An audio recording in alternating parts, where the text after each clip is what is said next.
വിശുദ്ധ മത്തായി സുവിശേഷം 5-ാം അധ്യായം 21 മുതൽ 26 വരെയുള്ള വചനങ്ങളിൽ കഴിഞ്ഞ ദിവസം നാം മനസ്സിലാക്കാൻ പരിശ്രമിച്ചത് വാക്കിനെ നിയന്ത്രിക്കാതെയും സമാധാനത്തിൻ്റെ മാർഗത്തിലൂടെ ചരിക്കാതെയും ഇരുന്നാലുണ്ടാകുന്ന ദോഷഫലങ്ങളെ പറ്റിയാണ്, അല്ലെങ്കിൽ വിപത്തുകളെ പറ്റിയാണ്. അതായത് സഹോദരോട് കോപിക്കുകയോ ഭോഷ എന്ന് വിളിക്കുകയോ ചെയ്യുന്നവൻ ന്യായവിധിക്ക് അർഹരാകും. വിഡ്ഢി എന്ന് വിളിക്കുന്നവൻ പശ്ചാത്തലിച്ച് പാവപേക്ഷിച്ച് പാവമോചനം സ്വീകരിച്ചില്ലെങ്കിൽ നരാഗ്നിക്കിരയായി തീരും. എതിരാളിയോട് പോലും നിയമപോരാട്ടം നടത്തുമ്പോൾ പോലും എത്രയും പെട്ടെന്ന് രമ്യത എത്തിയില്ലെങ്കിൽ സമാധാന മാർഗത്തിൽ ചിരിച്ചില്ലെങ്കിൽ വലിയ പ്രത്യാഘാതങ്ങൾ ചിലപ്പോൾ ഉണ്ടായേക്കാം എന്നുള്ള കാര്യങ്ങളാണ് മനസ്സിലാക്കാൻ പരിശ്രമിച്ചത്. എന്നാൽ ഇന്ന് നാം മനസ്സിലാക്കാൻ പരിശ്രമിക്കുന്നത് വാക്കിനെ നിയന്ത്രിക്കുകയും സമാധാനത്തിൻ്റെ മാർഗത്തിലൂടെയും ചിരിക്കുകയും ചെയ്താലുള്ള സൽഫലങ്ങളെ പറ്റിയാണ് നാം ഇന്ന് മനസ്സിലാക്കാൻ പരിശ്രമിക്കുന്നത്. വിശുദ്ധ മത്തായി സുവിശേഷം 5-ാം അധ്യായം 9-ാം വചനത്തിൽ വചനം പഠിപ്പിക്കുകയാണ്, സമാധാനം സ്ഥാപിക്കുന്നവർ ദൈവപുത്രന്മാരെന്ന് വിളിക്കപ്പെടും. അപ്പോൾ ദൈവപുത്രന്മാരായി തീരാൻ നാം സമാധാനത്തിൻ്റെ മാർഗത്തിലൂടെ ചിരിക്കാൻ പരിശ്രമിക്കണം എന്ന് വചനം മനസ്സിലാക്കി തരുന്നു. 34-ാം സങ്കീർത്തനം പഠിപ്പിക്കുകയാണ്. 11 മുതലുള്ള വചനത്തിൽ പ്രകാരമാണ് സങ്കീർത്തൻ പഠിപ്പിക്കുന്നത്. മക്കളെ, ഞാൻ പറയുന്നത് കേൾക്കുവിൻ, ദൈവത്തിൽ ഞാൻ നിങ്ങളെ പരിശീലിപ്പിക്കാം.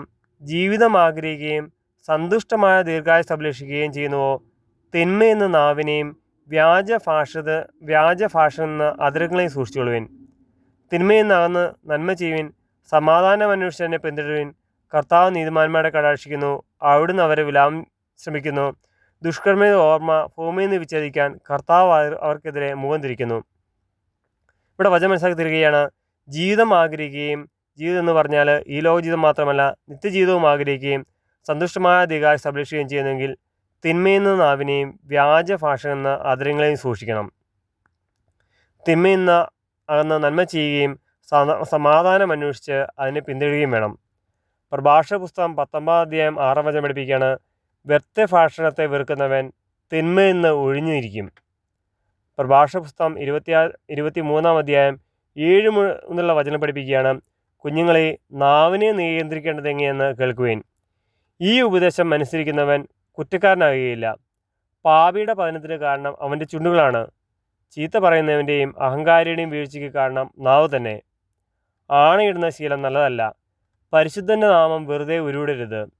നിരന്തരം പീഡിപ്പിക്കപ്പെടുന്ന അടിമയെപ്പോലെ, ശരീരത്തെ മുറിവ് ഒഴിയാത്തതുപോലെ എല്ലായ്പ്പോഴും ദൈവനാമം വിളിച്ച് ശബ്ദം ചെയ്യുന്നവൻ പാപത്തിൽ നിന്ന് സ്വതന്ത്രനാകുകയില്ല. പതിവായി ആണിയിടുന്നവൻ അകൃത്യങ്ങൾ കൊണ്ട് നിറഞ്ഞിരിക്കും. അവൻ്റെ ഭവനം ശിക്ഷയെന്ന് വിമുക്തമാകുകയില്ല. കള്ളസത്യം ചെയ്യുന്നവൻ്റെ ഭവനത്തിൽ വിപത്തുകൾ നിറയും എന്ന് വചനം പഠിപ്പിക്കുന്നു.